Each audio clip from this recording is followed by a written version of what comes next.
Hi guys, hope you're all good. In today's tutorial we're looking at swapping numbers without using the third variable, that is the temp variable. So to do so we're going to use addition and subtraction. Without wasting much of your time, let's get started.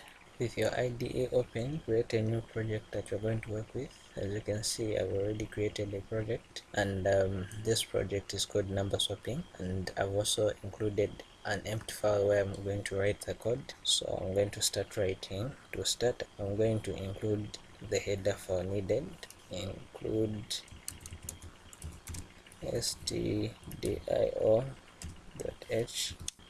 and main, that's our main method.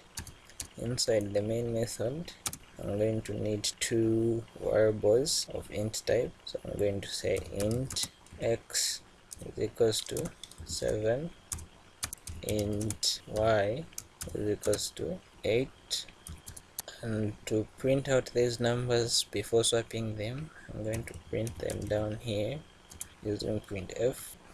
X is equals to %t, comma x, and the second number will be printf.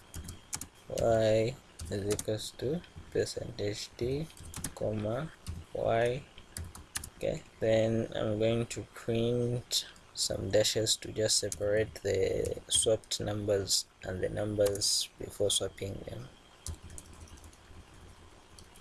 Then up here I'm just going to put another statement to just say these are numbers before swapping, numbers before swapping, correct spelling here, and I'm going to put some line break here and also here, probably some 2 line breaks here and 1 here. Down here I'm going to perform the swapping. So as I stated earlier, I said we're going to use addition and subtraction to do the swapping because we're not using the third variable or the temp variable to do the swapping. So I'm going to say x is equals to x plus y.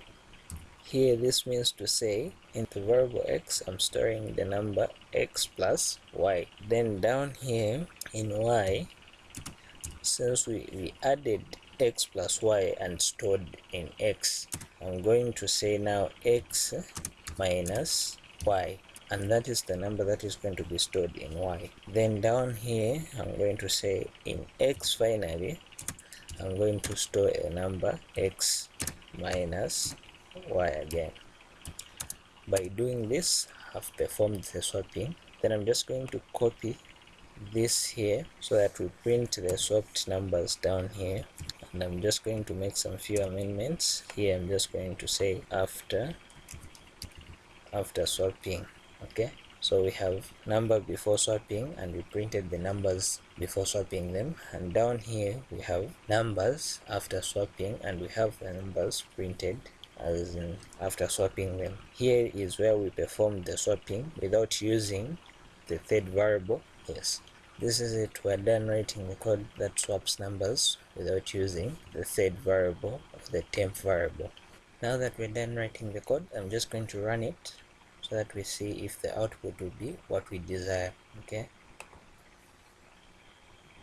perfect. As you can see now, we have our output. Let me just zoom in so that we are able to see this much better. As you can see here, we have numbers before swapping and we have x is equals to 7 and y is equals to 7, and this is how the numbers were declared in the variables in the program. And when we come down here, we have numbers after swapping. We have x is equals to 8 and y is equals to 7. So we're able to tell to say really the program has been able to swap the numbers. So this is how you write a program to swap numbers without using the third variable or the temp variable. If you liked this video, please don't forget to give it a thumbs up. Don't also forget to subscribe. Don't also forget to comment, share. Thank you so much. Till next time. Bye bye.